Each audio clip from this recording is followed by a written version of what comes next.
বিস্তারিত দেখুন লক্ষ্মীপুরের বিশেষ প্রতিনিধি বশির আহমেদের তথ্য ও ভিডিও চিত্রে। জাঁকজমকভাবে অনুষ্ঠিত হলো লক্ষ্মীপুর রামগঞ্জ উপজেলা ও পৌর বিএনপির দ্বিবার্ষিক সম্মেলন। রামগঞ্জ লক্ষ্মীপুর প্রতিনিধির ভিডিও চিত্রে বিস্তারিত। ব্যাপক উৎসাহ উদ্দীপনার মধ্য দিয়ে রামগঞ্জ উপজেলা ও পৌর বিএনপির দ্বিবার্ষিক কাউন্সিল অনুষ্ঠিত হয়েছে। 20 সেপ্টেম্বর শনিবার বিকাল 3টা থেকে 5টা পর্যন্ত ব্যাপক ভোটারের উপস্থিতিতে অত্র কাউন্সিল নির্বাচন অনুষ্ঠিত হয়।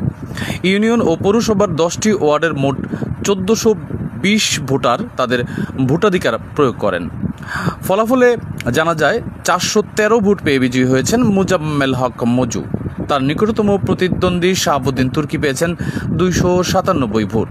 সাধারণ সম্পাদক পদে 394 ভোট পেয়ে নির্বাচিত হয়েছেন মনোয়ার হোসেন। তার নিকটতম প্রতিদ্বন্দ্বী ভিপি আব্দুর রহিম পেয়েছেন 300 ভোট।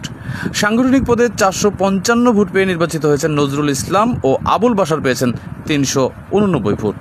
তাদের নিকটবর্তী প্রতিদ্বন্দ্বী মুহিব পাটোয়ারি পেয়েছেন 215 ভোট ও আমজাদ হোসেন পেয়েছেন 220 ভোট।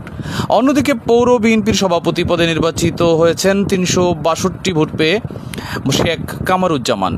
ইসমাইল হোসেন বেঙ্গল পেয়েছেন 315 ভোট। অ্যাডভোকেট তোফাজ্জল হোসেন পেয়েছেন 9 ভোট। সাধারণ সম্পাদক পদে গিয়াসউদ্দিন পলাশ 326 ভোট পেয়ে বিজয়ী হয়েছেন। তার নিকটতম প্রতিদ্বন্দ্বী আলমগীর হোসেন পেয়েছেন 266 ভোট।